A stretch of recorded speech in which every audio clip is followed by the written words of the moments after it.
pues eso es lo que cuesta, pues, pero se me hace bastante, ¿no? Y ese tipo de cosas, como no se podía, o mejor dicho, se alegaba de que era un asunto de seguridad nacional, se ocultaba la información. Nosotros estamos ya evitando ese tipo de actitudes y todo se transparenta. Presidente, y otra pregunta. También en Contralínea publicamos un reportaje sobre los alimentos procesados y estos contienen petróleo. Ahora que está la discusión de los etiquetados claros y que vayan al frente, si su gobierno está interesado en que también esta situación de que contienen benceno o que contienen otros derivados del petróleo se haga público, ¿no? Porque finalmente acaban siendo un factor de enfermedades para los mexicanos y la industria alimentaria pues no lo hace por su propia voluntad. Gracias, presidente. Sí, la salud es primero y tenemos que cuidar la alimentación, sobre todo la alimentación en los niños. Estamos enfrentando graves enfermedades por la mala alimentación, mucha diabetes, muchos problemas de vías urinarias, nada más, no sé si se los comentaba, para hemodiálisis, el Seguro y el ISSSTE destinan 16,000 millones de pesos al año, con toda la tristeza y todo el dolor que esto significa. Y estas enfermedades se originan o se precipitan, se agravan por la mala alimentación, por no tener una alimentación sana. Entonces estamos obligados todos a que haya un programa de orientación nutricional, así como la campaña en contra de las adicciones en las drogas, que queremos que sea, vuelvo a decirlo, masiva, intensa, por todos los medios. Así también va a haber una campaña intensa de orientación y de concientización para comer sano y evitar el consumo de productos chatarra y dar información cada vez más clara, objetiva, cierta a los consumidores.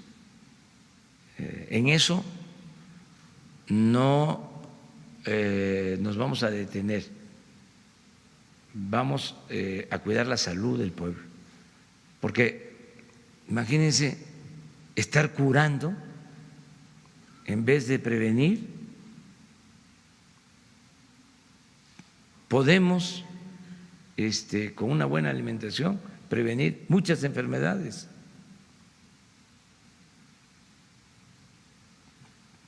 Y yo creo que vamos a contar con el apoyo de las empresas de alimentos y que se informe y que se busque producir sin afectar la salud. Creo yo que vamos a contar con el apoyo de todos para que se avance en este terreno. Necesitamos para eso también una campaña. Ya le he pedido a Jesús que nos ayude. Yo trabajé en un tiempo en el Instituto Nacional del Consumidor, hace relativamente poco, en 1983 hasta del 84, 83, 84 hasta el 88, principios del 88, 1988. Y ese era un instituto que ahora es la Procuraduría del Consumidor, pero existían antes los dos, el instituto y la Procuraduría. Entonces, a mí me tocaba lo del quién es quién en los precios, era yo director de promoción y de organización en el INCO, 5688722. Me tocaba esa área, lo de los teléfonos, se hablaba ahí para saber cómo estaban los precios de electrodomésticos, y el Instituto del Consumidor tenía una dirección de investigación sobre la calidad de los alimentos y de todos los artículos que se consumían, y otra área de difusión. Me acuerdo que ayudaba hasta a Chava Flores, el finado Chava Flores, y se transmitían mensajes de información nutricional, y era muy importante. Vamos a hacer ahora una campaña así intensa de información nutricional, se la vamos a dedicar al maestro Ríos, al finado Ríos, porque eso lo traía él como una demanda permanente. Siempre que nos veíamos me decía sobre la necesidad de la orientación nutricional, de ayudar a informar sobre una sana alimentación. Entonces sí, vamos todo lo que se tenga que hacer en ese sentido.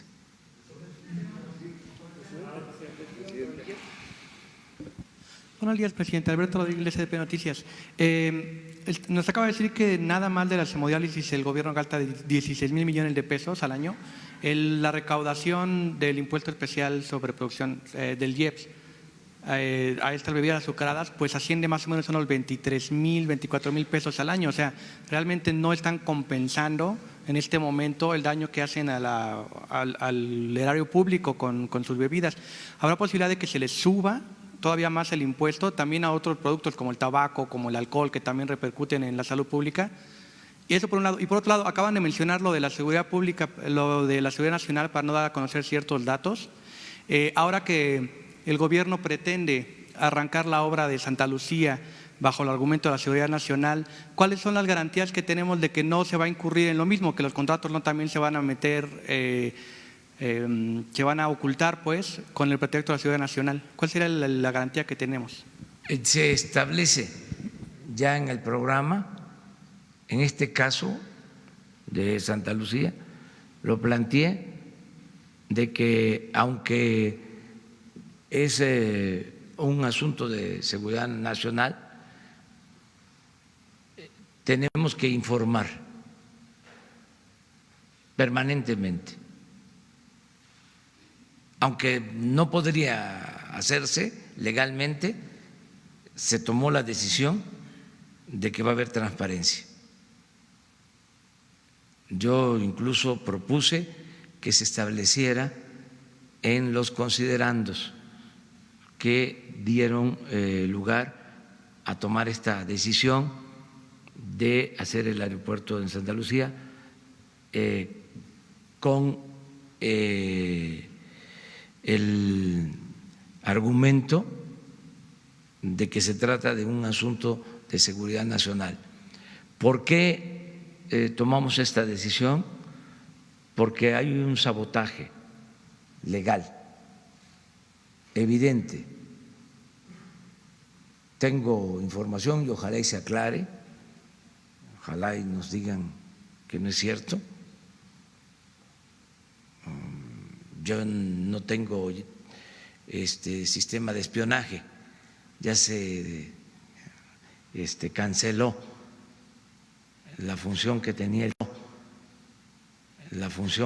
el CISEN de estar espiando y de estar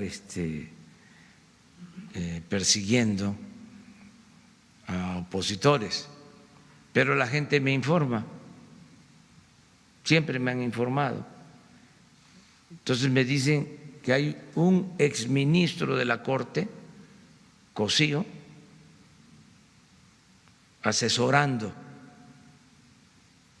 a quienes están promoviendo los amparos en contra nuestra, en contra de las obras que lleva a cabo el gobierno, en particular el aeropuerto de Santa Lucía, y que son 16 despachos de abogados.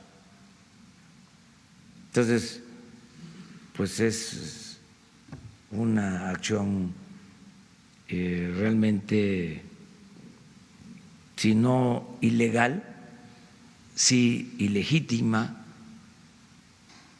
Primero porque un exministro no puede llevar a cabo esas actividades. Puede ser que no firme nada, pero si coordina, asesora, pues está incumpliendo con su deber de mantenerse al margen durante un tiempo después de haber dejado el cargo de ministro. Por eso también es importante que en la ley de austeridad republicana se le niegue la posibilidad a quienes salen del gobierno de que trabajen en empresas privadas vinculadas con el cargo que desempeñaron en el gobierno. Que no pase de que los expresidentes se van a trabajar a empresas privadas, los secretarios de Hacienda, los secretarios de Energía, los directores de Pemex, ¿sí?, los de la Comisión Nacional Bancaria y de Valores, a trabajar a los bancos. Tiene que reglamentarse esto. Hay quienes dicen que no es posible porque entonces ¿de qué van a vivir? Pues una cosa es el sector privado y otra cosa es el sector público. Y el que está en el sector público sabe que es servir a los ciudadanos, siervos de la nación, ¿sí?, y aprender a vivir en la justa medianía. Entonces, por eso se tomó la decisión de construir el aeropuerto de Santa Lucía con el fundamento de que se trata de un asunto de seguridad nacional. ¿Qué quieren entonces? Que no se haga el aeropuerto si se satura el actual aeropuerto de la Ciudad de México. Lo que quieren es que haya saturación de más en el aeropuerto, ¿sí?, y nos echen la culpa a nosotros. Hace unos días, 2, 3 días, un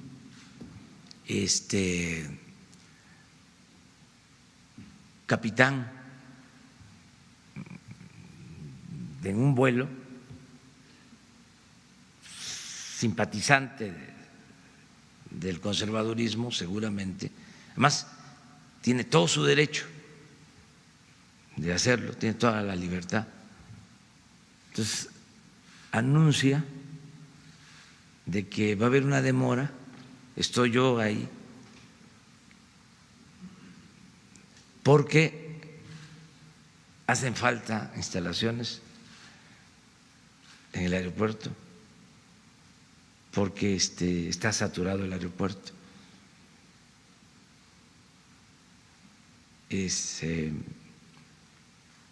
Pues yo escucho todo, tolero todo, me doy cuenta y además conozco mucho el proceder de los conservadores. O sea, desde hace mucho tiempo, cuando yo termine, si me lo permiten los ciudadanos, que yo termine mi encomienda en el 24 y me retire, porque no me voy a reelegir ni voy a ocupar ningún otro cargo, si acaso escribiría yo un libro sobre el pensamiento conservador en México. Me atrae mucho el tema, pero eso ya retirado, ya. ¿Por qué hago pues toda esta argumentación? Por lo que tú me estás planteando. O sea, va a haber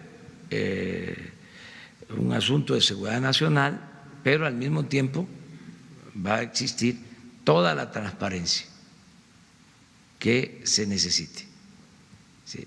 Lo de seguridad nacional lo estamos haciendo porque si no, no nos permitirían hacer el aeropuerto. Imagínense cuánto tiempo llevamos ya perdido, que no hemos podido iniciar la obra, porque estos señores están saboteando legalmente, abusando de un instrumento que es fundamental para la libertad, para garantizar la libertad, que es el derecho de amparo. Porque, a ver, con un poco de luz en la frente,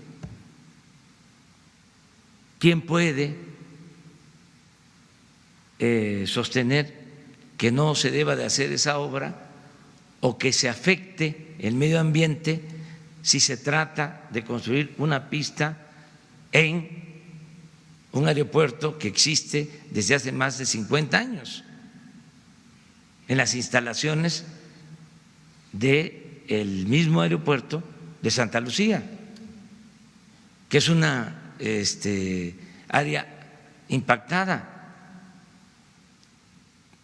No tienen ningún fundamento. ¿Por qué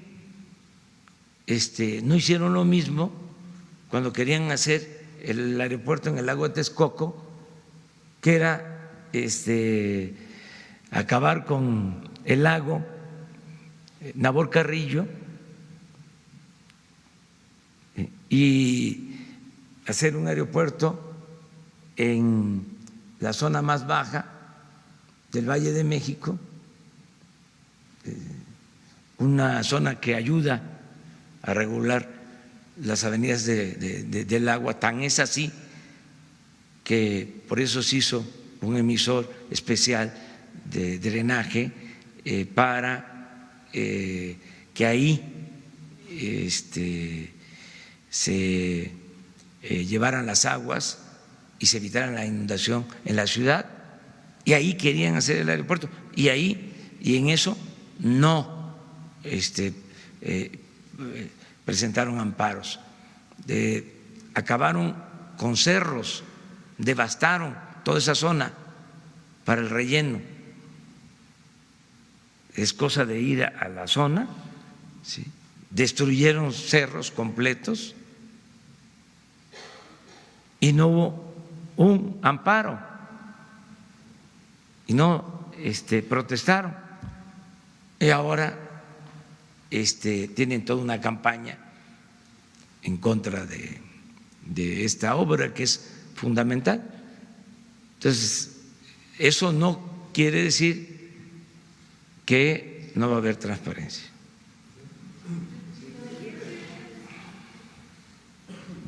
Buenos días, presidente. Rodrigo Aguilera, de Siempre Libres, Jalisco y Nayarit.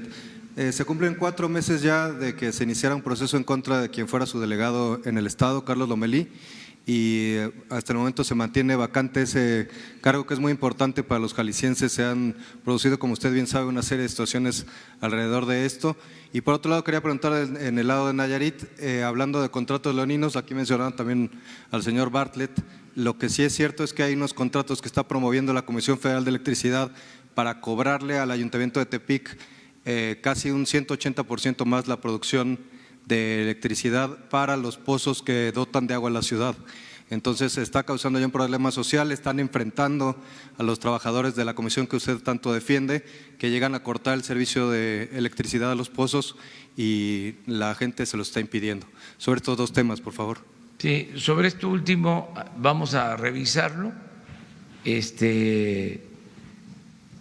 No deben de haber aumentos en el cobro de la energía eléctrica. Hemos tomado esa decisión de que no aumente la energía eléctrica, no aumenten las tarifas. Entonces voy a revisarlo. Acerca de quién va a estar en Jalisco en la Coordinación para el Desarrollo, se va a resolver.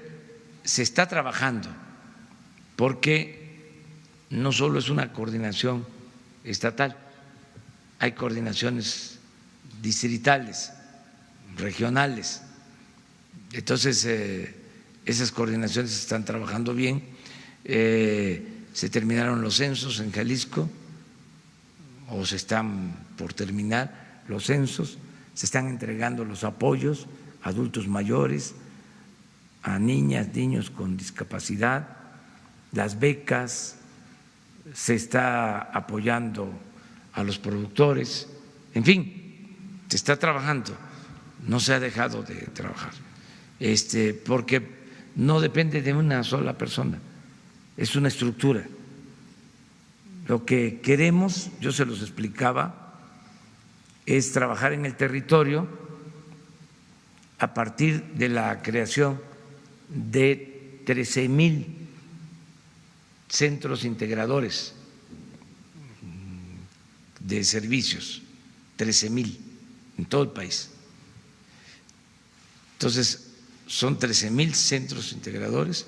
En cada centro integrador se da información, se orienta y se operan los programas de bienestar. Son 13,000 porque son las comunidades más grandes que están ubicadas de manera estratégica, y a esas comunidades grandes que se constituyen en centros integradores van comunidades más pequeñas de toda una microrregión. ¿Sí? No podríamos atender de manera directa a cada comunidad porque son más de 200,000 comunidades, menores de 2,500 habitantes. Hay una gran dispersión. Entonces, por eso, esta estrategia de integrar, ¿sí?, en estos centros para proporcionar todos los servicios a las comunidades cercanas y dispersas. Después de esos, bueno, la base son las comunidades, más de 200,000. Luego, en un sistema piramidal, los 13,000 centros integradores. Arriba, 266 coordinaciones. para el desarrollo. Y más arriba, 300 coordinaciones. 266, sí, 266 y ya las coordinaciones, las 32, perdón, estatales. Entonces, ya casi toda esa estructura está montada, así se están operando todos los programas y no hace falta que se tengan todos los coordinadores, en este caso es un coordinador general, pero las coordinaciones distritales, territoriales están funcionando. ¿Sí? Muy bien. A ver, las compañeras, las dos. Buenos días, presidente. Dunia Bazán, de Códice 21. En esta ocasión mi pregunta va enfocada a dos injusticias que ocurren en la Secretaría de la Defensa Nacional y en Marina, siguiendo su lema: al margen de la ley nada, por encima de la ley nadie.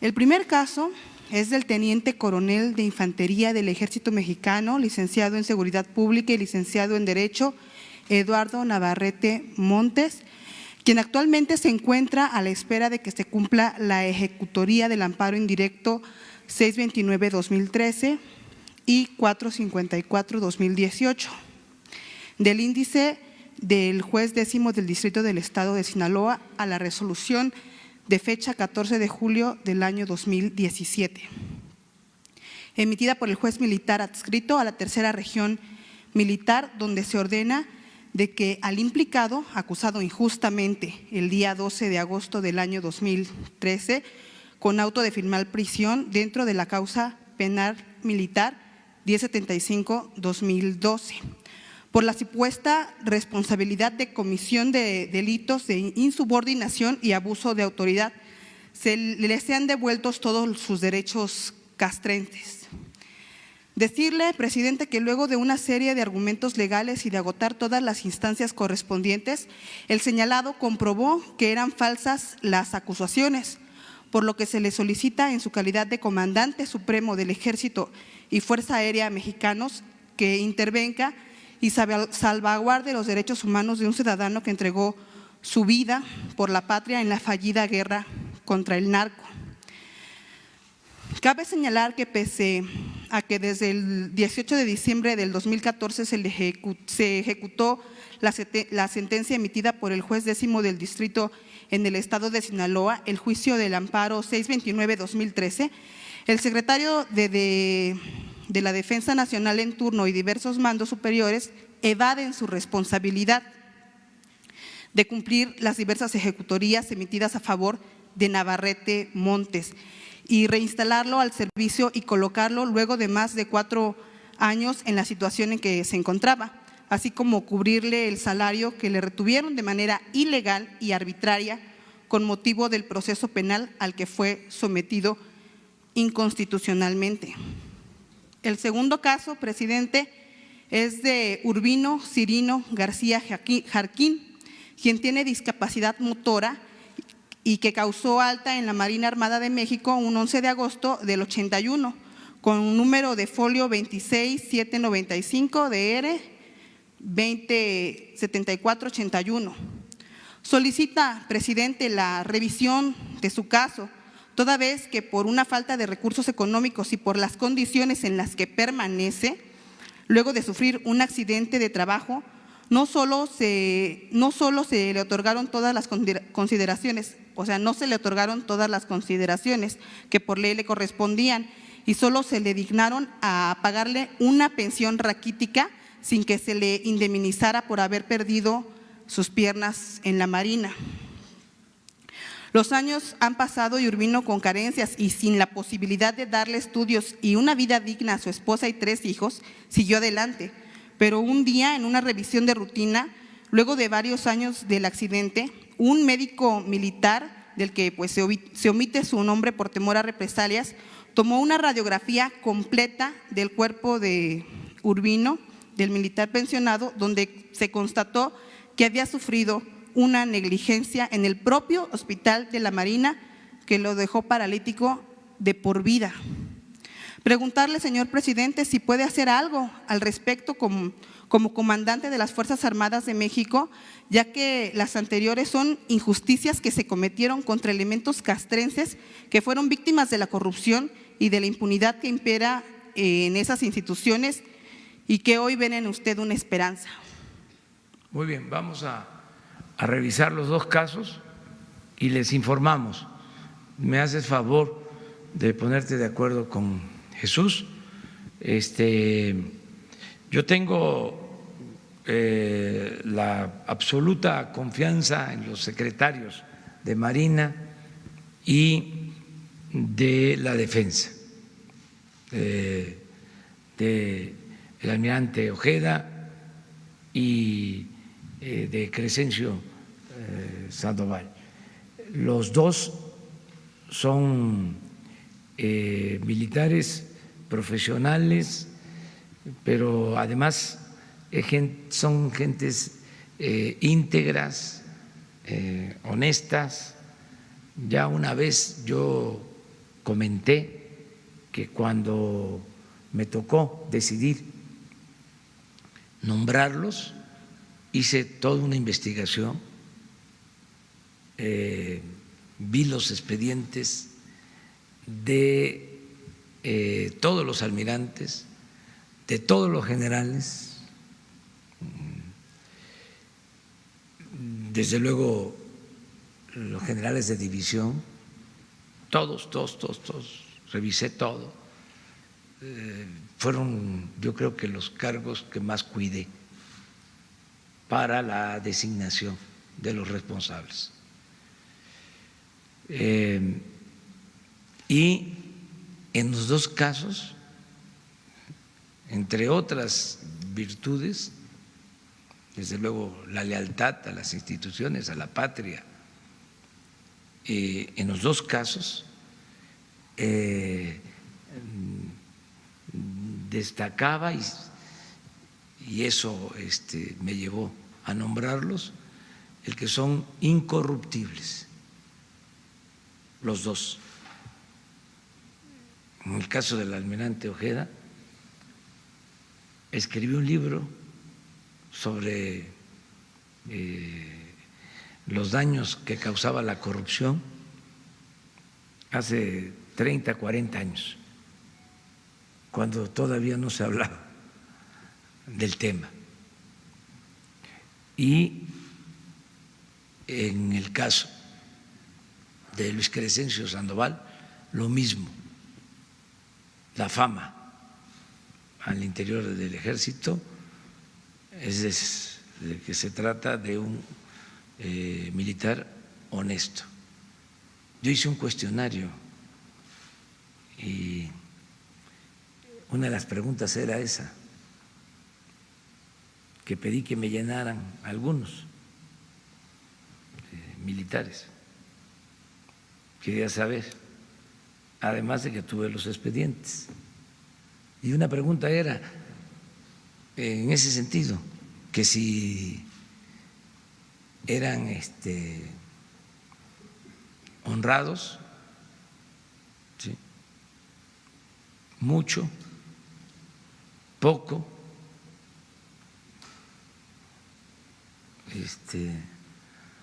o nada. Y en el caso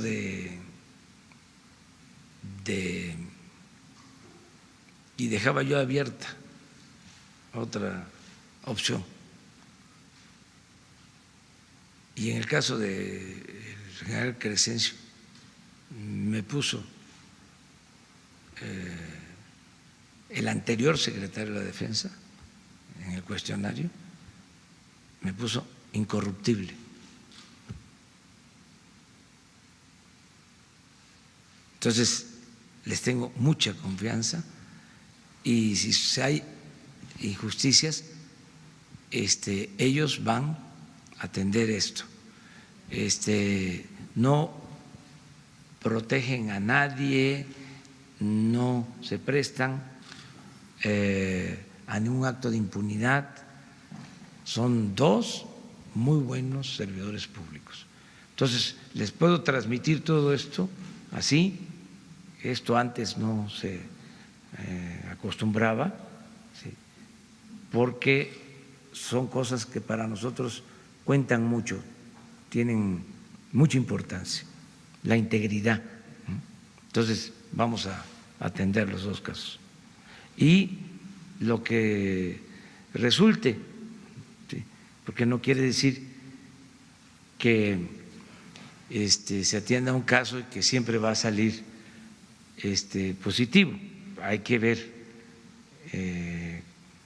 si existen elementos, si en efecto se cometió una injusticia, y aunque se haya cometido hace 20 años, ¿sí?, se tiene que reparar el daño.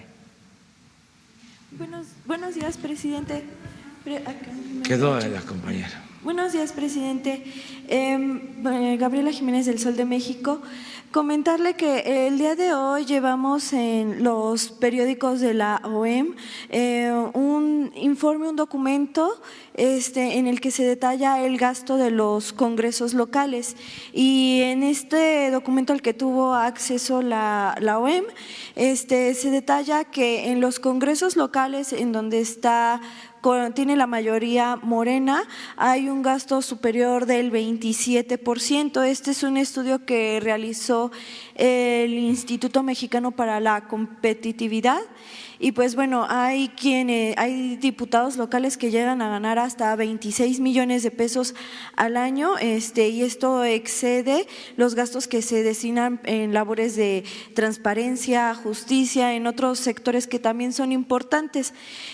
Preguntarle si usted les haría un llamado precisamente para que cumplan con los criterios de las políticas de austeridad que usted ha estado promoviendo. Y bueno, si me permite, ahorita le hago otras dos preguntas. Sí, claro que es indebido, de ser cierto, no lo pongo en duda,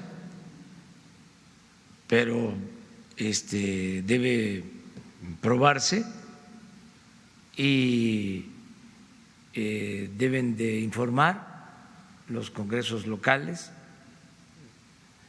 a los ciudadanos, porque no deben de haber estos gastos extravagantes.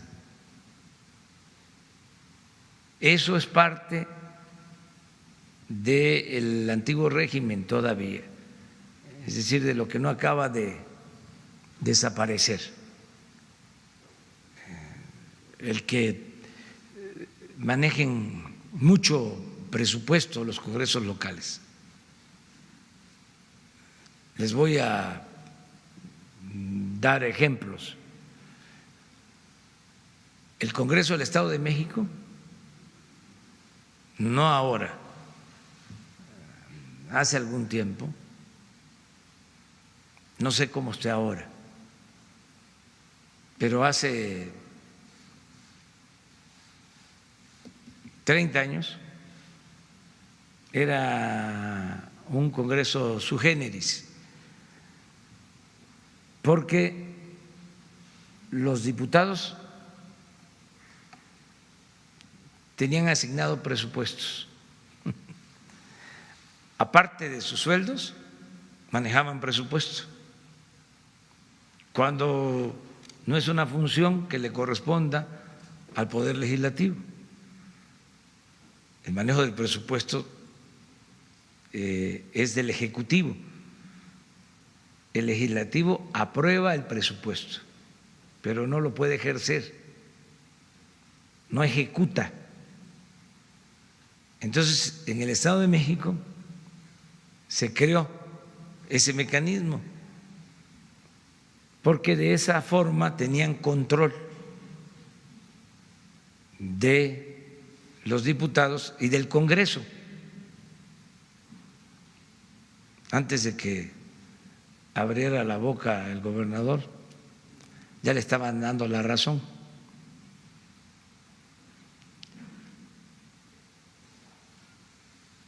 Esa práctica se trasladó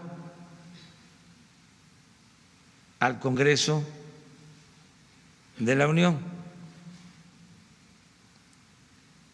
recientemente. Y de ahí surgió lo de los famosos moches, la partida de moches. Trasladaron el modelo del Estado de México a lo nacional y empezaron a asignar presupuesto a los diputados. Ya hemos hablado de eso. Había una partida de moches y le asignaban 10, 20 millones de pesos a cada diputado.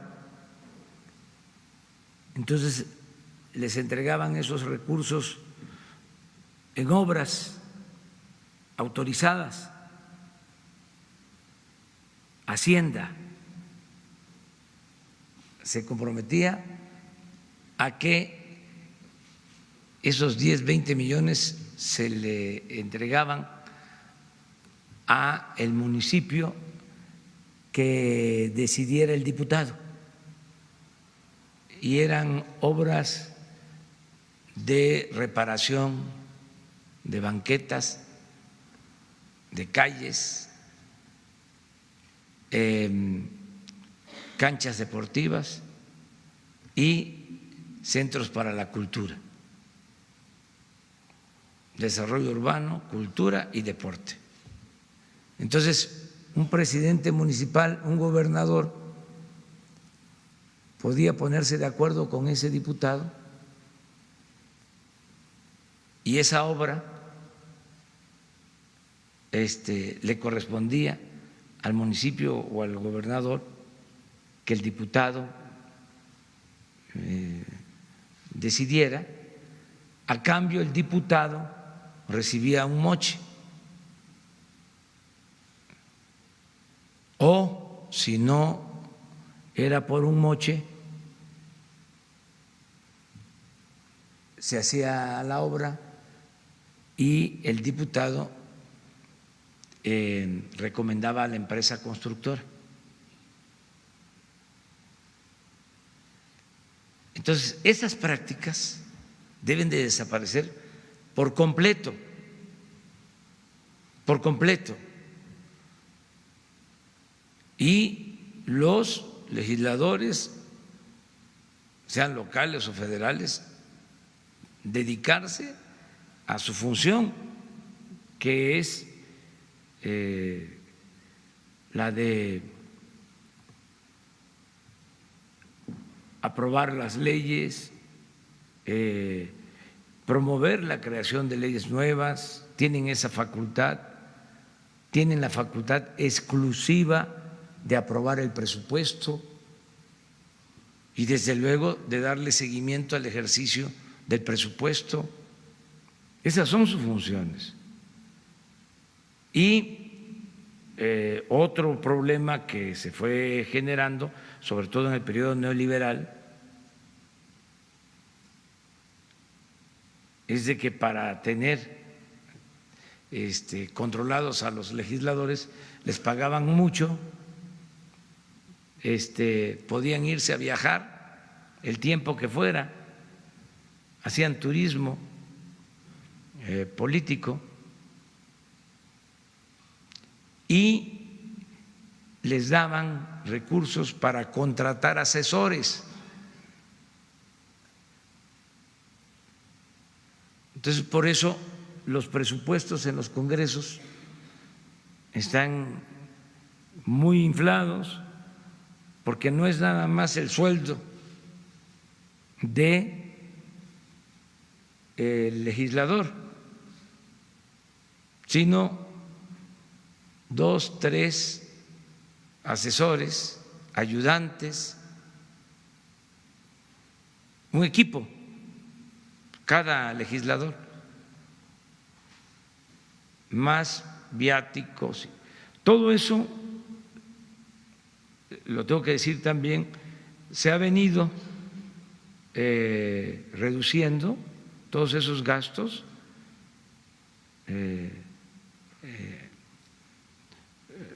Son ahora menos que antes, en el Senado, en la Cámara de Diputados, han hecho todo un esfuerzo, se ha aplicado un programa de austeridad, pero todavía falta que en los congresos locales se haga lo mismo. ¿Sí? Y más si son de congresos del movimiento que hizo posible este cambio, estamos doblemente obligados a actuar con austeridad. Entonces, todo eso se tiene que revisar. Nosotros no luchamos para hacer lo mismo, no es más de lo mismo y no debe de haber ni influyentismo, ni amiguismo, nepotismo, mucho menos corrupción. Ninguna de esas lacras de la política. En ningún caso. No se debe de tolerar. Y esa es la campaña que debemos de seguir promoviendo, de rechazar actos de corrupción, estigmatizar la corrupción. Trátese de quien se trate. Y bueno, ya nada más hacerle otras dos preguntas. Es sobre las empresas que se dieron a conocer que presuntamente no declaró Manuel Bartlett. Son 12 empresas que al parecer no estuvieron en su declaración fiscal. Preguntarle si ya se le dio aviso de esto a la función pública, si se va a abrir una investigación para aclarar o desmentir qué es lo que va a pasar con el tema. Y por otro lado también se está promoviendo la desaparición de poderes en 3 estados, en Tamaulipas, Veracruz y Guanajuato. Saber si usted les haría un llamado a los legisladores para que antes de optar por esta opción, o sea, se lleve esto a diálogo, saber cuál es su opinión en el tema. Gracias. Sí. En el caso del licenciado Bartlett es evidente que está enfrentando una campaña en contra de su persona de parte de los adversarios, de los conservadores, y él tiene que responder como lo ha hecho, y estoy seguro que va a aclarar todo esto que se está difundiendo. No le tengo confianza a las gentes que hacen estas investigaciones porque no son honestos. O sea, siempre hay un interés económico o político. Lo digo por cómo he padecido de calumnias durante todo el tiempo de ellos. ¿Sí? Es un periodismo al servicio de los conservadores. Es que existe la prensa fifí, ya no quería decirlo pues, pero existe, ¿sí?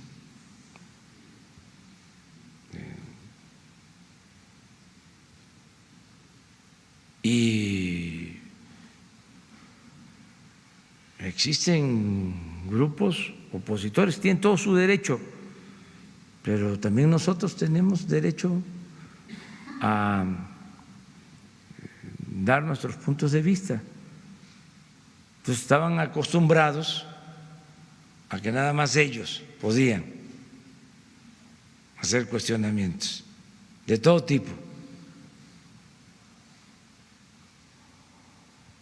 Y qué bueno que se hacen los cuestionamientos, que viva la crítica, que se mantenga la crítica, que se garantice el derecho a disentir y que esto implique también el derecho de réplica. Solo manteniendo, conservando una actitud respetuosa, pero llamando a las cosas por su nombre.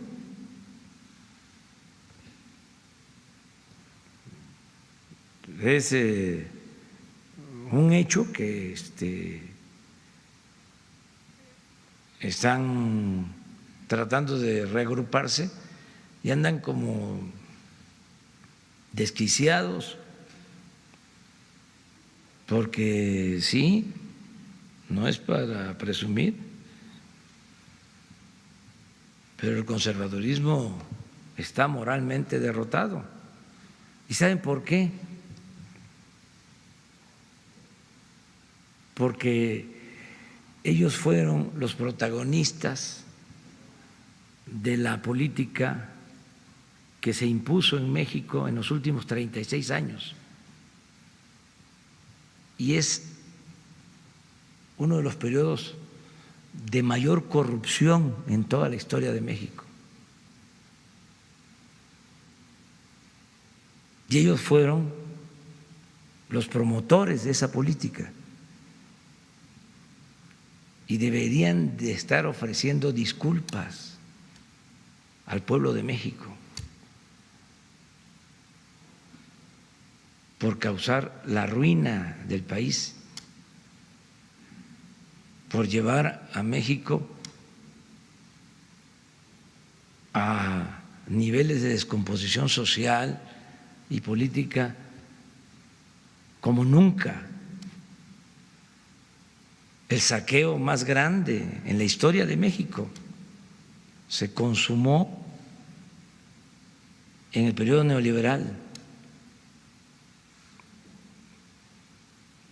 más que el saqueo que hubo durante la colonia.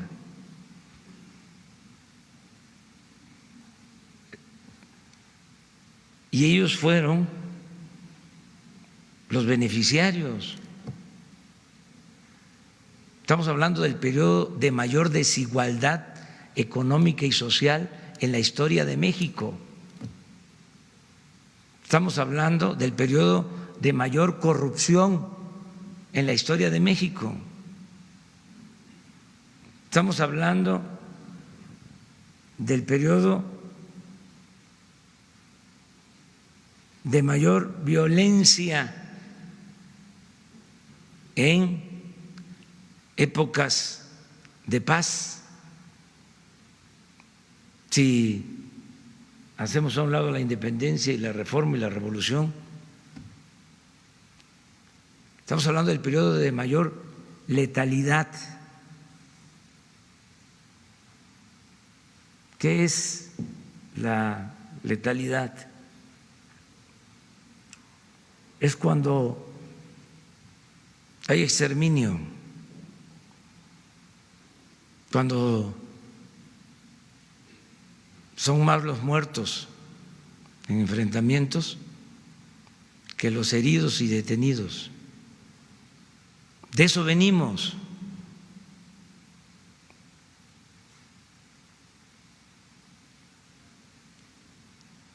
Entonces, que no se pasen. O sea, ahora resulta que se pegan una sacudida y ya ahora son los paladines de la transparencia y de la libertad y de la honestidad.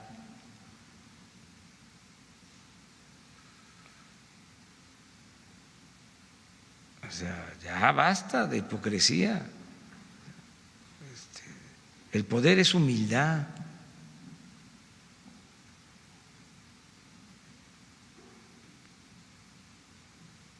Y hay que actuar con rectitud, con integridad, con apego a la verdad. ¿Por qué ir a la iglesia los domingos o a los templos y no aplicar los mandamientos? ¿Qué es eso?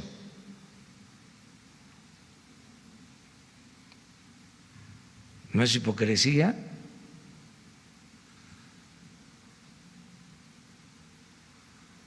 Bueno, una más.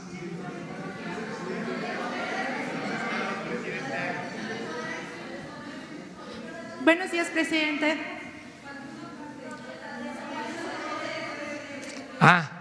Deja que.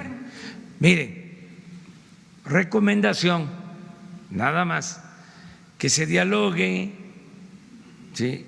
Que no se utilicen procedimientos que deben de aplicarse sin tintes políticos para hacer justicia.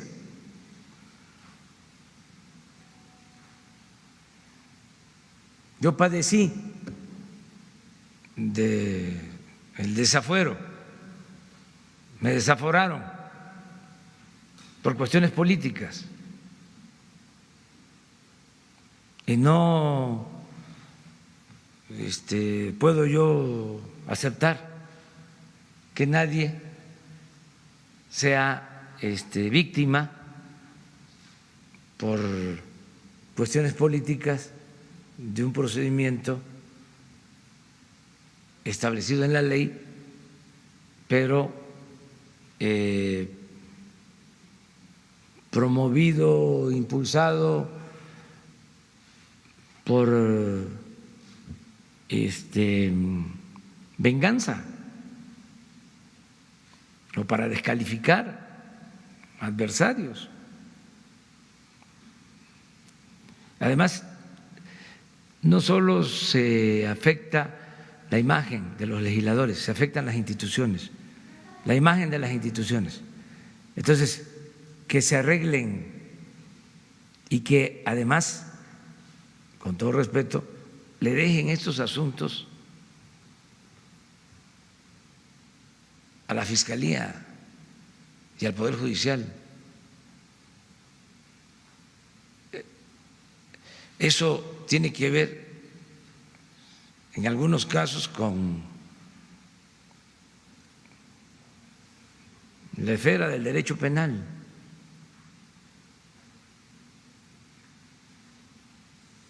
Entonces, que se vean estos asuntos ahí en la Fiscalía. También son libres, son libres. Y no se puede limitar a nadie, mucho menos un legislador que tiene todo el derecho de expresarse, de manifestarse. Y son poderes autónomos e independientes. Pero sí que no se excedan utilizando esos instrumentos, esos mecanismos, porque no se llega a nada, nada más se producen enfrentamientos.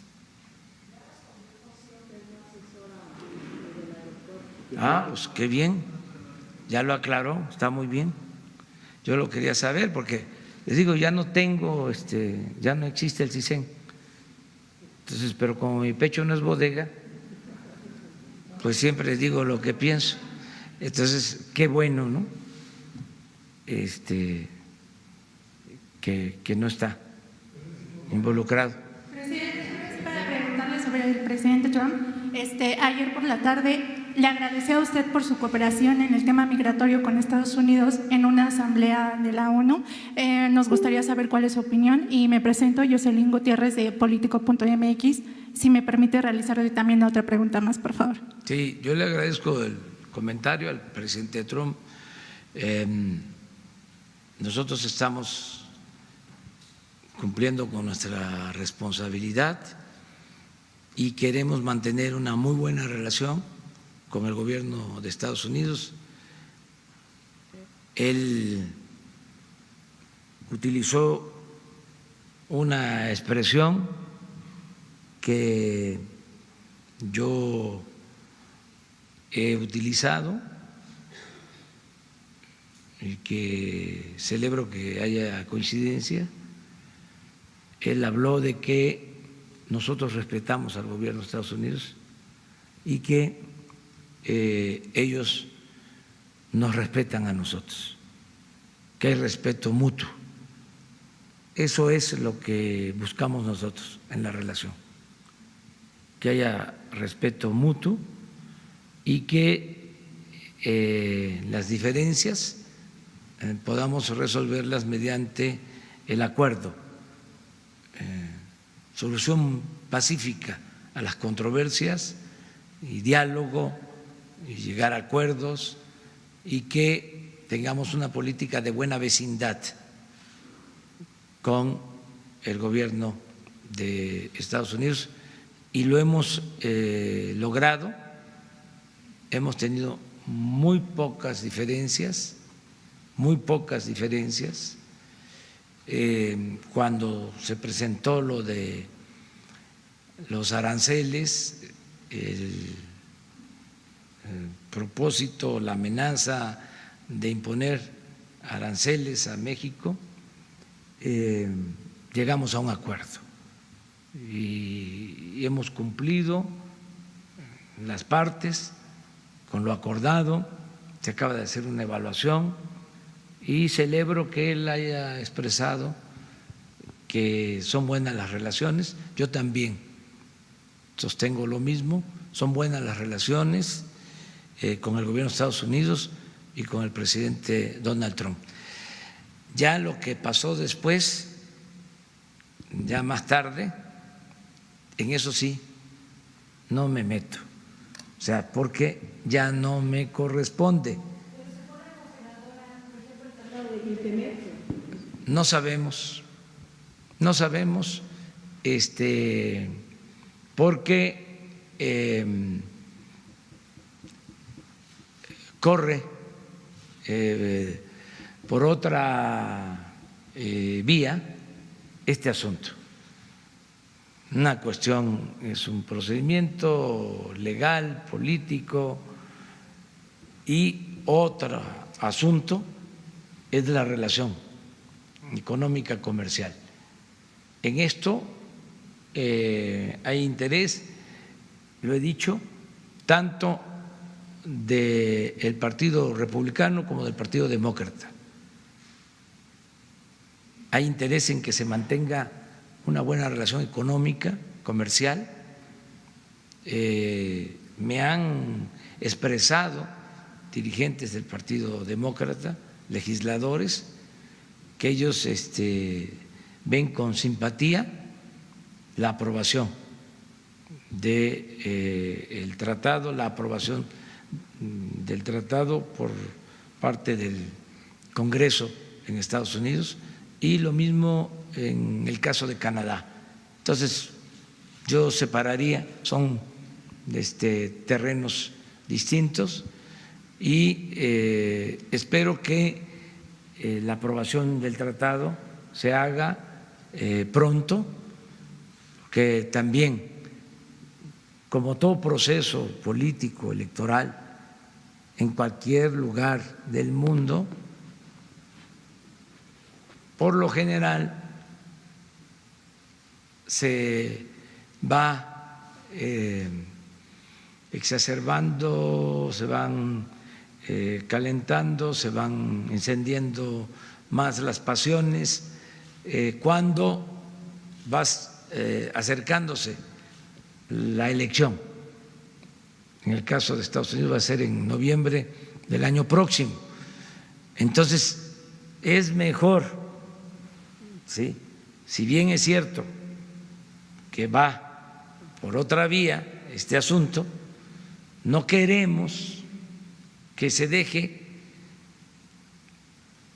a la víspera de la elección. Es mejor que se resuelva pronto. Nos conviene a las tres naciones que se resuelva ya lo del tratado. Y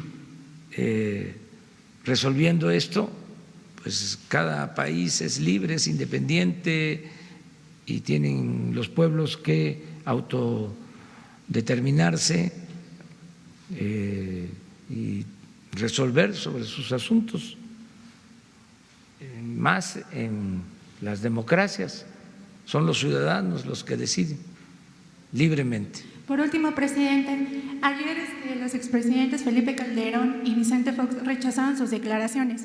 El primero rechazó una presunta relación con Humberto Moreira y Vicente Fox respecto a que se hayan desperdiciado las ganancias del petróleo. Sobre este contexto, ¿usted estaría dispuesto a invitarlos a Palacio Nacional y reunirse con ellos? No, tengo contemplado tratar estos asuntos. No corresponde a los tiempos. No creo que sea correcto. Hay que cuidar la investidura presidencial. Esa era la recomendación de los buenos políticos. Cuidar la investidura presidencial.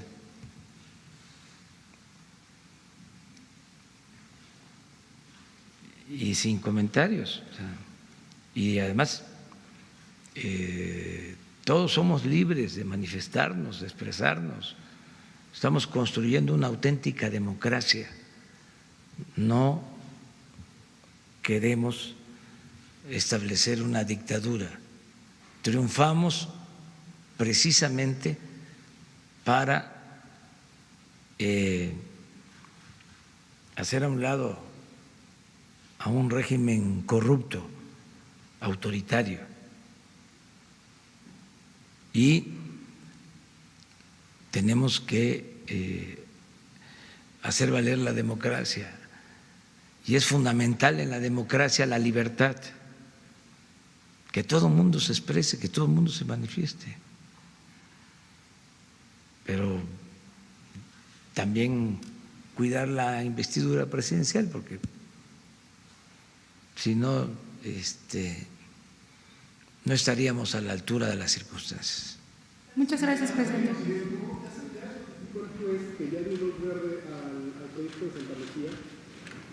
Estamos esperando que se agote todo el procedimiento legal. Lo mismo, no queremos dar motivos para que se nos acuse de autoritarios. Todo esto que quisieran pues nuestros adversarios proyectar acerca de nosotros. Entonces, despacio, nos asiste la razón. Les decía yo que es de sentido común, que a veces es el menos común de los sentidos. ¿Por qué no hacer una pista en el aeropuerto de Santa Lucía? ¿Por qué impedirlo?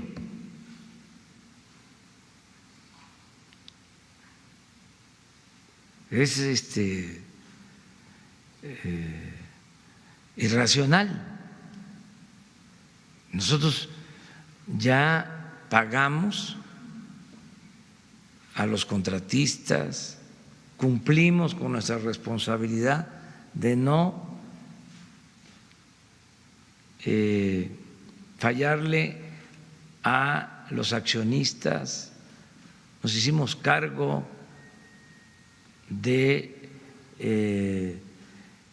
los compromisos que se tenían, ya se finiquitó el asunto del lago de Texcoco. ¿Por qué esta actitud mezquina?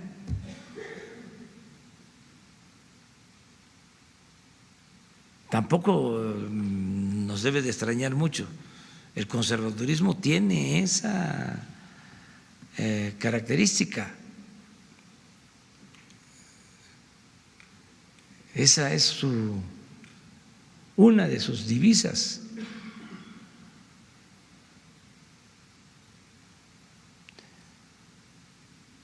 Entonces vamos a esperar a que se resuelva esto, y yo les llamaría a los opositores, el de la Coparmex, que es activista. Siempre pensé que era como un sector de un partido y ahora está quedando de manifiesto.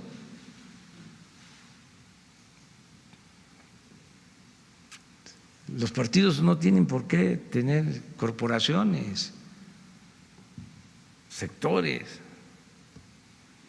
con todo respeto, pues. Claudia X González, o sea, que transparente de dónde sacan dinero para todas estas campañas.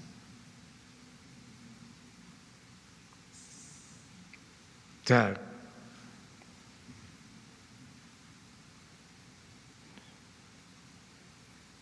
que den a conocer, pues.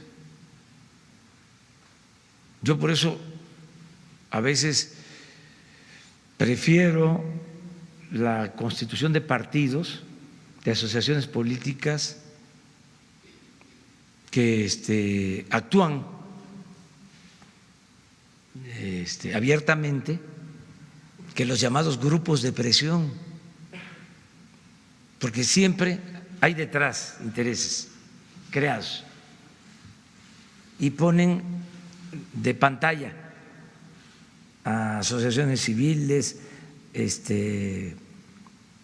supuestas organizaciones de la sociedad civil, periodistas independientes, entre comillas, independientes del pueblo.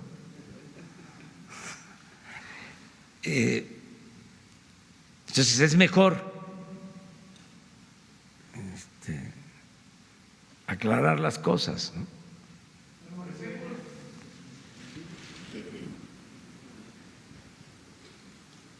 Buenos días, señor presidente.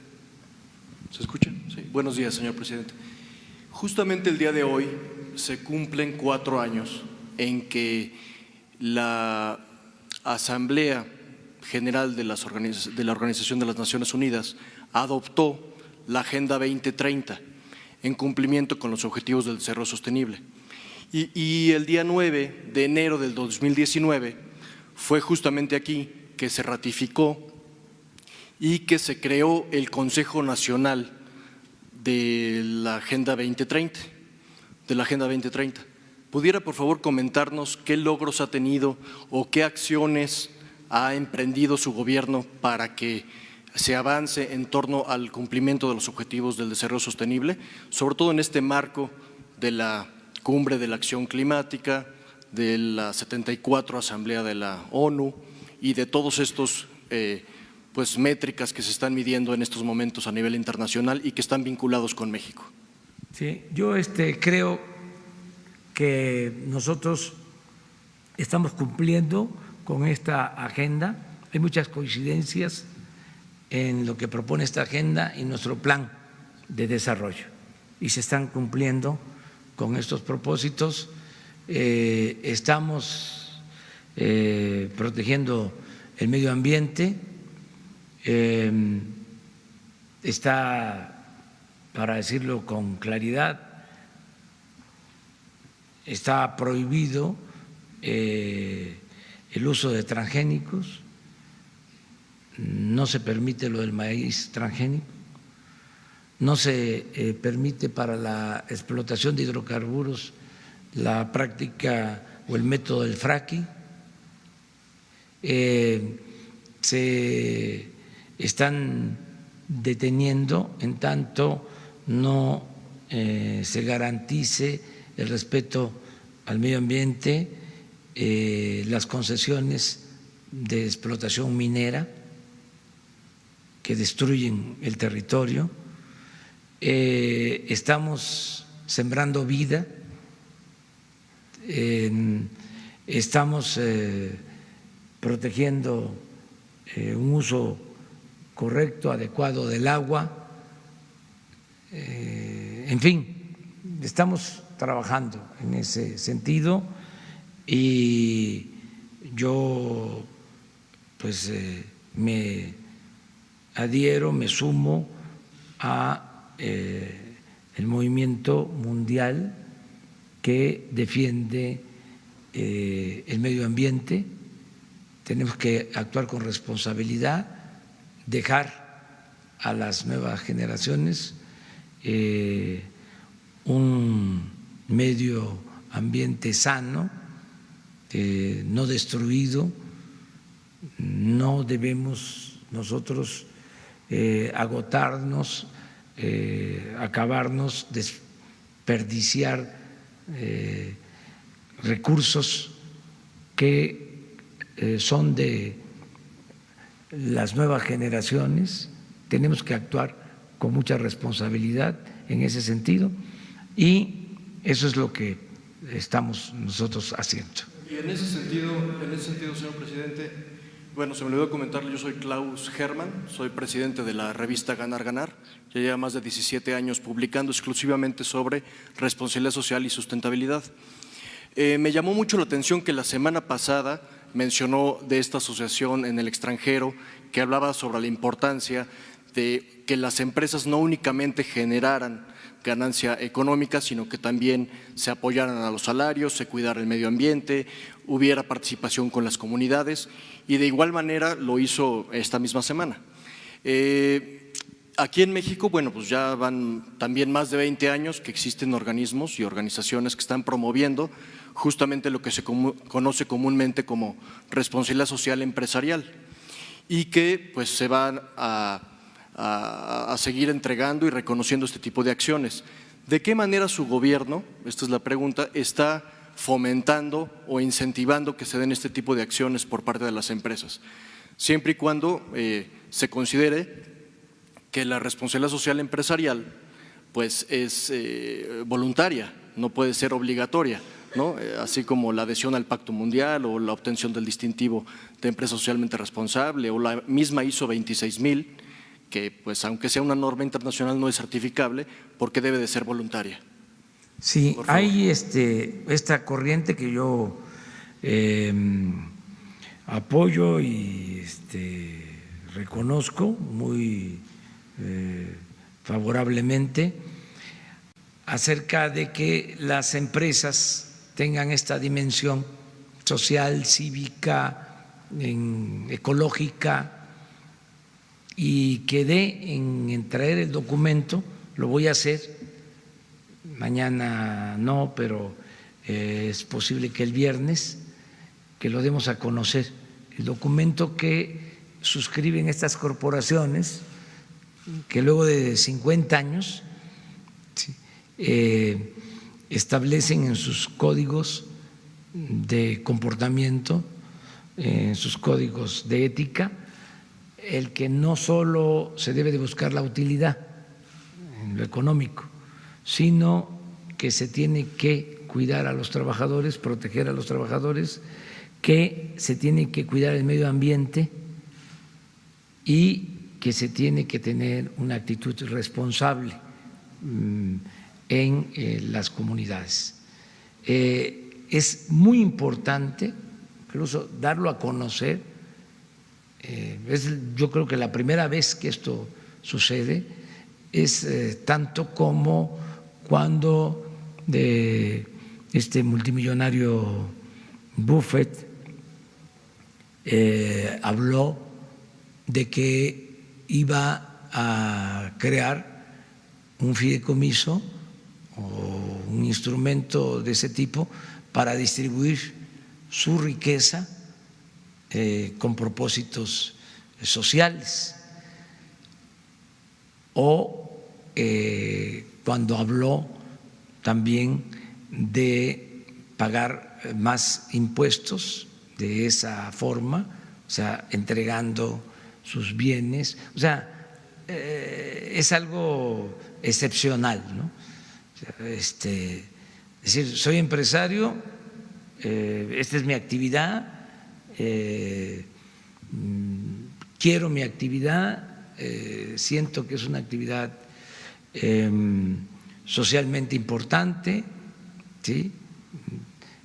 Obtengo ganancias, obtengo lícitamente y de acuerdo a mi actividad un capital y al final lo distribuyo. Eso lo han hecho empresarios también en México, ¿sí? Que tienen fundaciones, ¿sí? No recuerdo ahora el caso de un señor de Puebla, tú lo mencionaste. Sí, sí, que le dejó a los hijos una cantidad que pensaban de que les iba a 500 millones de dólares, sí, sí. Para el agua y para adicciones, sí, sí, sí, sí. Eso es todo un ejemplo, ¿no? Es algo que se tiene que exaltar, destacar siempre. Y esto otro, esta nueva visión, sí.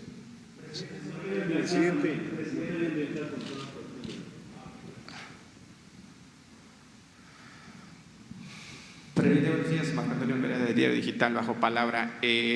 La inflación en el mes de septiembre ha bajado 2.99% la inflación. ¿Qué implica para su gobierno ese factor, presidente, y obviamente también para el consumo de los trabajadores y del pueblo en general? Y ahorita le hago otro cuestionamiento sobre Fobaproa.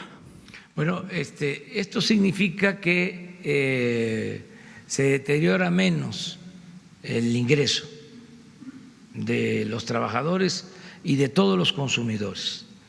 O sea, si la inflación es baja, rinde más el ingreso. Por eso es importante. Hay veces que se puede estar destinando mucho presupuesto al desarrollo social, pero si hay inflación alta, no significa que mejoren las condiciones de vida. Entonces, mantener una inflación estable, baja, es bueno para el país. Yo lo celebro y aquí también se termina con un mito del periodo neoliberal. ¿Por qué no aumentaban los salarios?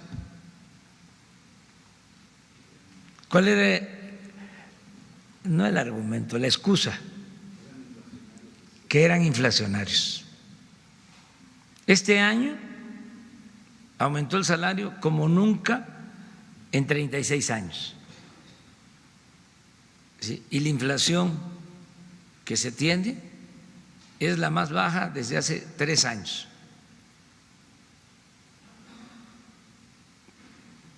Entonces, no es así.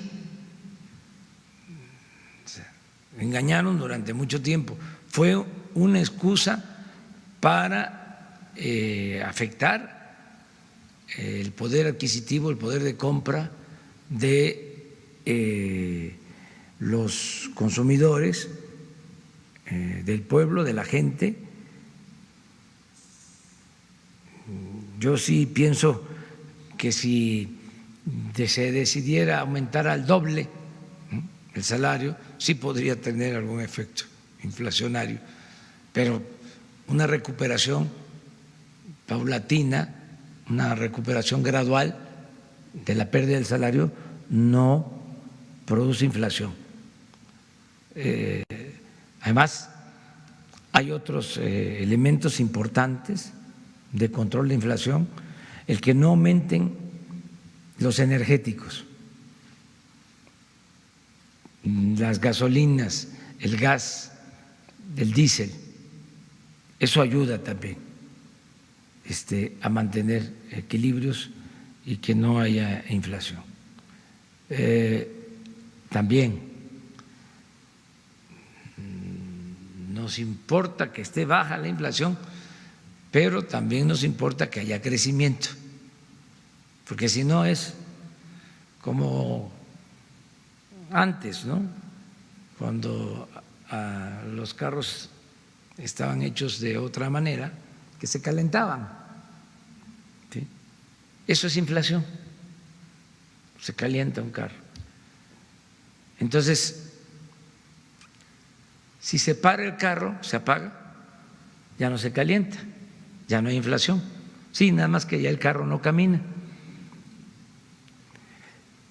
Entonces aquí lo que hay que procurar, lo que hay que conseguir es que el carro camine sin calentarse. O sea, que no haya inflación y que tengamos crecimiento. Eso es lo que tenemos que conseguir poco a poco. Y la siguiente pregunta, presidente, se la voy a leer para ser preciso. Presidente, en el 2070 se dice que los mexicanos que vivan para entonces apenas podrán pagar la deuda e intereses del FOBAPROA. Carlos Salinas de Gortari, en conjunto con el PRI y el PAN, crearon este robo financiero al país, que al principio, se pagan de intereses anualmente entre 30 y 50 mil millones de pesos solo de intereses. Presidente, ¿qué propuesta existe para que se detenga ese pago de intereses y ya nada más se pague la deuda contraída? Porque finalmente ese es un boquete que sigue dejando al bolsillo de los mexicanos y finalmente los que se vieron beneficiados fueron los magnates, los banqueros. Y bueno, finalmente eso sigue siendo un talón de Aquiles para la economía de México y por supuesto para los mexicanos que nunca tuvieron acceso a ese dinero que ni siquiera ellos se gastaron. Bueno, mire, desde luego que tuvo que ver Salinas, pero el FOBAPROA lo aplicó Ernesto Zedillo. Ya estoy defendiendo a Salinas. Lo cierto que fue en el gobierno de Zedillo que se toma la decisión de convertir las deudas privadas de banqueros y de empresarios en deuda pública. O sea, Zedillo en el primer año de gobierno habla ya de el FOBAPROA, el primero o en el segundo año. Y lo interesante es que dice que se va a llevar a cabo un rescate que nos iba a costar, si mal no recuerdo, 180,000 millones de pesos. Y terminó costándonos, bueno, hasta ahora ya cerca de 2 billones de pesos. Imagínense nada más el cálculo tan cercano. Porque cuando se lleva a cabo esta operación de traslado de las cuentas privadas a lo público, se cometen muchos abusos todavía y actos de corrupción. Entonces, aprueba el PRI y el PAN el FOBAPROA. En aquel entonces creo que fue como en el 98, 98, no, sí, 12 de diciembre, día de la Guadalupe, 12 de diciembre a la noche, aprueba. Y a partir de ahí, en efecto, se empiezan a pagar intereses por esa deuda. Y cada año desde entonces, si fue en 98, ¿cuántos años llevan ya? 21, ¿sí? En promedio 40,000 millones cada año, solo de intereses, ¿sí? Más o menos. Más la deuda, que sigue siendo la misma, debe de andar entre 600 y 800 mil millones de pesos. ¿Cómo hacerle ahí? Pues ya es complicado porque son compromisos que se adquirieron. Lo que se tiene que procurar es que nunca más un FOBAPROA. Presidente, pero no existe ahí una rendija en la que se pueda cancelar ese alto interés, porque finalmente los mexicanos, los que viven en el 2070, pues van a pagar platos rotos. Sí, pero yo espero que se logre con reestructuraciones, con una renegociación acordada, adelante, que se pueda ir disminuyendo esa deuda, esa carga que nos dejaron. Esos son de los saldos, pues, de la política neoliberal. En Estados Unidos, después de una crisis económica financiera, se llevó a cabo un rescate, nada más que en Estados Unidos el gobierno se quedó con las acciones de las empresas o de los bancos rescatados y hubo una recuperación, ¿sí?, de lo que se invirtió para el rescate. Aquí no hubo nada de eso. Aquí todo fue pérdida y todo fue cargarle la deuda a los ciudadanos, porque se tiene que pagar del presupuesto público.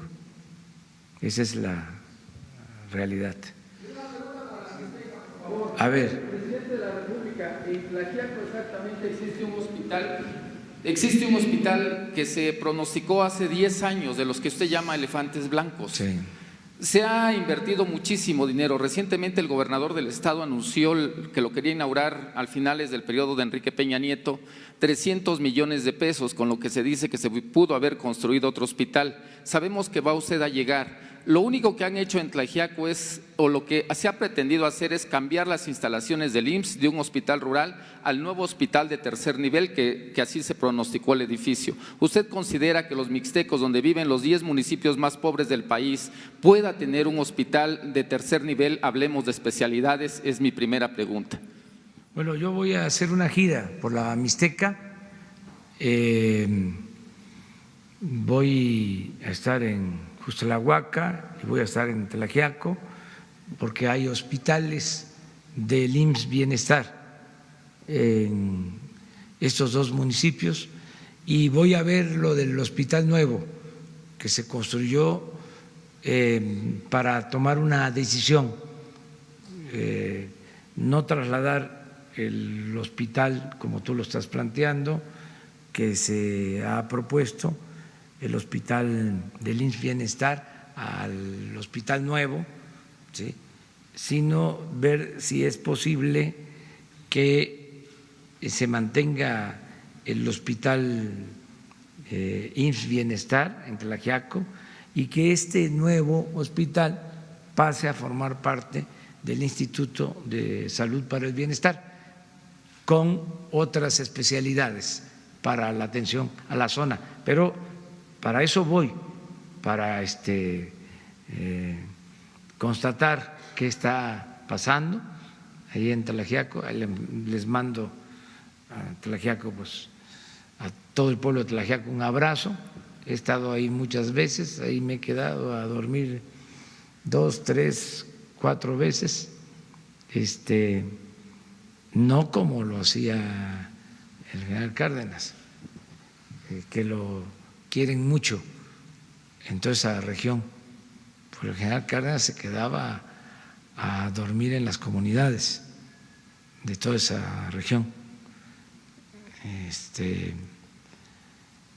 Por eso el gran respeto que le tienen al general en la Mixteca. Entonces, pero sí voy a estar allá. Presidente, las otras dos preguntas, perdón, porque es la única oportunidad que tenemos de venir de ahí, caminé 10 horas para llegar acá. El gobernador del estado ha planteado en Oaxaca una deuda de 3.500 millones de pesos que está a punto de aprobar un congreso mayoritariamente de Morena. Consideremos que Oaxaca es uno de los estados más pobres y además uno de los 3 primeros, según los datos, que está más endeudado. Esta nueva deuda, pues vendría afectar más la vida de los oaxaqueños. Y la última pregunta que yo le planteo, ¿considera usted en el 2020 algún plan de desarrollo concreto para la Mixteca? Le vuelvo a repetir, estamos entre los 10 municipios más pobres de México. Considerando su inversión que tiene usted en el Istmo, eso poco nos beneficia a nosotros los mixtecos porque prácticamente estamos al otro lado del estado. Sí, pues estamos procurando atender todo Oaxaca. ¿En qué se va a ayudar a la Mixteca? ¿En qué se está ayudando a quienes viven en la Mixteca, en las zonas más pobres? Se está ayudando en que se están aplicando programas de bienestar, como nunca en la Mixteca. O sea, apoyo a adultos mayores. Allí en la Mixteca el apoyo a adultos mayores se está entregando desde los 65 años. En general se entrega a partir de los 68. En la Mixteca se está entregando a partir de los 65 años. Y se están entregando 2.550, el doble de lo que se entregaba anteriormente.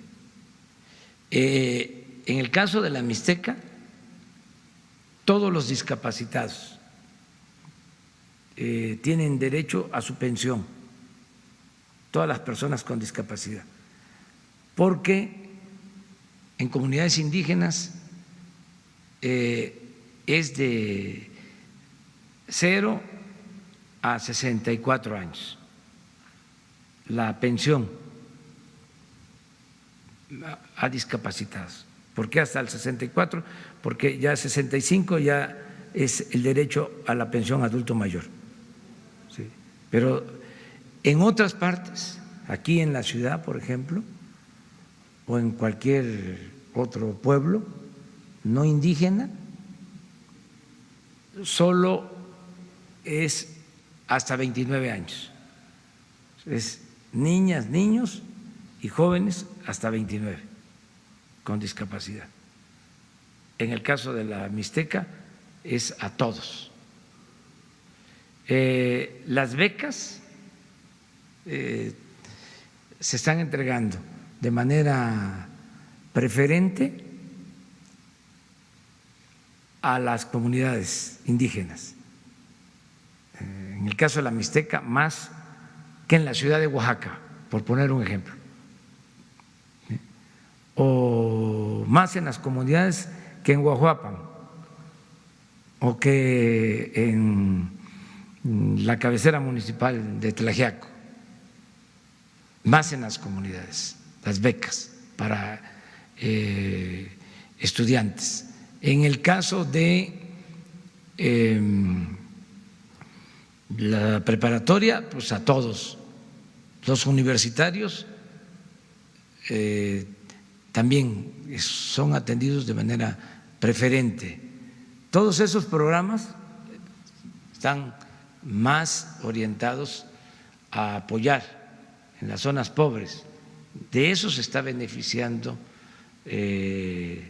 la Mixteca. Y también Oaxaca es el único estado en donde estamos entregando de manera directa a las autoridades de usos y costumbres sus recursos para los caminos. Y fíjense cuánta justificación tiene este programa. Si se le entrega directo al gobierno municipal de usos y costumbres, es una garantía de que se va a manejar con honestidad el presupuesto y además no tiene uno que enfrentar el problema burocrático, que es tremendo. Es el elefante este echado, reumático y mañoso. Eso es la burocracia. Nos acaba de pasar aquí, ¿no? Dimos a conocer que se vendían, creo que fueron las casas de los delincuentes, que se entregaban los recursos a 2 municipios pobres de Guerrero. Como no son de usos y costumbres, se decidió que el dinero se entregara a la Secretaría de Comunicaciones y Transportes. Han transcurrido 2 meses y todavía no se entregan los recursos. 2 meses y fue aquí. Y esto lo digo porque es una autocrítica. No podemos caer en la autocomplacencia. Ese es un problema serio. Se da una instrucción y se va deteniendo, porque es una telaraña de normatividad que se estableció para que no se hiciera nada mientras el gobierno estaba dedicado a otras cosas. Entonces, en el caso de los caminos, está avanzando, incluso también por burocracia. Estamos ahora insistiendo para que se modifique una norma que permita que el gobierno federal pueda destinar de manera directa los apoyos a los gobiernos locales, porque esa es la mejor forma de responder a las necesidades de la gente. Esto de los caminos, aprovecho para comentarles, lo vamos a hacer en las escuelas. Hay 170,000 escuelas y no tienen mantenimiento, están abandonadas, y hay organismos y dependencias que manejan recursos con este propósito. Lo cierto es que no llegan los apoyos. Entonces, ¿qué vamos a hacer? ¿Qué estamos haciendo, mejor dicho? Se están creando los comités. Es un programa que se llama La Escuela es Nuestra. Y se están creando comités de padres de familia, con maestros, y se le va a entregar a cada escuela su presupuesto. Vamos a empezar con las más apartadas, de organización completa, y las que son atendidas, que se llaman multigrados, por un maestro o 2 que dan los 6 grados que son las mayoritarias de todas las escuelas, son más las de multigrado por la dispersión que existe en la población de nuestro país. Entonces, vamos a empezar con 103,000, se los adelanto. De las 170,000, vamos a empezar con 103,000, ya este año. Estamos trabajando, creando los comités con ese propósito. ¿Por qué así? Para que nos ayude la gente a gobernar.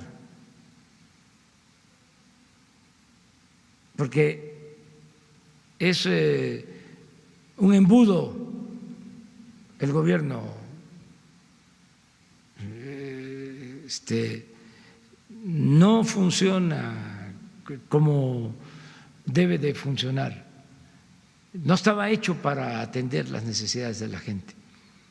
Entonces, así, desde la Tesorería de la Federación, la orden de pago al comité de padres de familia de cada escuela, con un manual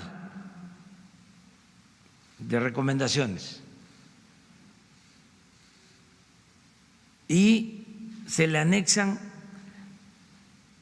proyectos para impermeabilizar, para pintar, para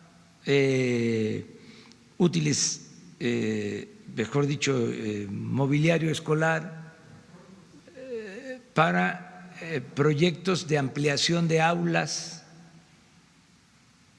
todo lo que puedan hacer. Y el procedimiento técnico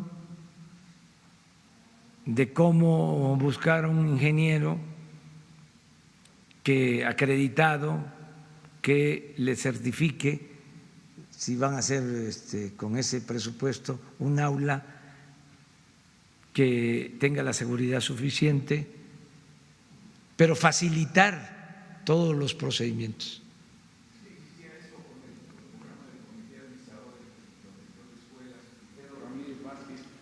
Una serie de aulas que se trasladaron y se hicieron en la India, se copió el modelo mexicano de construcción de aulas, fantástico y aplicable en México y en todos lados, señor presidente. Yo creo que en esa reserva de lo que hizo Ramírez Vázquez, ahí el CAPS, famoso, ya les Sí. se pueden hacer muchas cosas en ese sentido. Sí, sí, pero el propósito aquí, Miguel, es que nos ayude la gente. A mí me ha tocado ver cómo en una escuela, en el medio rural, en Guerrero, en Oaxaca, en Chiapas, están las mamás, porque se turnan haciendo la comida para los niños, y se les entregan nada más los víveres, los alimentos, y ellas están participando en la cocina. O sea, la escuela al mismo tiempo es comedor. Para las zonas pobres es fundamental. ¿Por qué se puede hacer esto? Por la participación de la comunidad, por la participación de la gente. Entonces, para la construcción de escuelas, con aquel lema de mejores escuelas harán de nuestros hijos mejores mexicanos. Eso. Y todo el mundo donaba para la escuela y se construían, presidente, se construían las escuelas adecuadamente y todos los padres favorecían. Sí. Nada interesa más a los Sí. padres que la educación de Eso. Es comités hay que hacerlo. sí, ese comité. ¿Por qué? Porque no hay cosa con lo que tú estás diciendo que le interese más, ¿sí?, a los padres que los hijos vayan a una escuela que esté en buen estado. O sea, cuidan eso. Yo siempre digo, es el segundo hogar, la escuela. Y tenemos la garantía de que se va a manejar bien el presupuesto.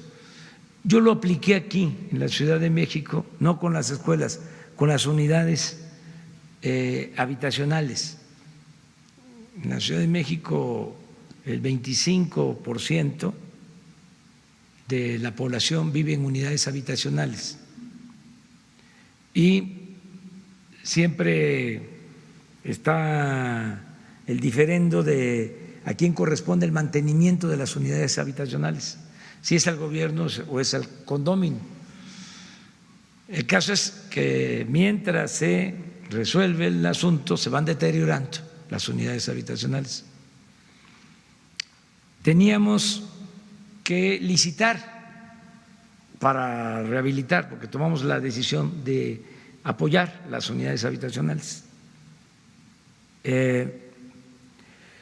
Y imagínense rehabilitar 1,000 unidades habitacionales en la Ciudad de México, pues eran 1,000 contratos, 1,000 licitaciones, 1,000 contratos, o sea, 1,000 empresas, 1,000 equipos de supervisión, porque de acuerdo a la ley no solo es la empresa, sino hay que contratar también la supervisión de la obra. Entonces resolvimos crear comités de condóminos en cada unidad y entregarles los recursos y que en la asamblea se resolviera qué uso darle a ese presupuesto. No hubo, que yo recuerde, un solo caso de corrupción. Se administraron con honestidad los recursos, se rehabilitaron las unidades habitacionales. Yo todavía paso y veo cuáles continuaron con ese programa, porque están pintados los edificios, están bien las unidades, porque hay que resolver problemas hidráulicos, o sea, de todo tipo. Entonces, funciona de esa manera. Desde luego, un burócrata o sea, dice que eso no, que no tienen capacidad técnica. En el caso de los caminos de Oaxaca, decían, es que no pueden hacerlo porque no tienen capacidad técnica. Yo contestaba, ¿cómo se hicieron Monte Albán los antepasados de los oaxaqueños de hoy? Si son los mejores trabajadores de la construcción en el mundo, en Nueva York y en Los Ángeles, los trabajadores más contratados son los trabajadores de la construcción de Oaxaca y de México en general, ¿sí? De Hidalgo, de los pueblos. Entonces, ¿cómo no se va a hacer un camino? Y están haciendo unas obras, vamos a ir por allá, están haciendo caminos de concreto que son obras de arte. Están trabajando hombres y están trabajando mujeres y no hemos tenido problemas de desvío de recursos. Y vamos a ampliar ese programa, solo que no en todos lados, fíjense el daño que nos ha hecho la corrupción, no en todos lados podemos transferir los fondos así a las autoridades, porque no hay garantía de que se apliquen bien. Por eso es ejemplar el sistema de gobierno en los municipios de usos y costumbres de Oaxaca. Es algo extraordinario de participación ciudadana que debería de estudiarse, debería de ser objeto de estudio por lo que implica la ayuda mutua, el tequio, la honestidad, el respeto al prójimo, la solidaridad verdadera, en fin, todo eso. Muchas gracias, nos vemos mañana. Mañana, por favor, mañana.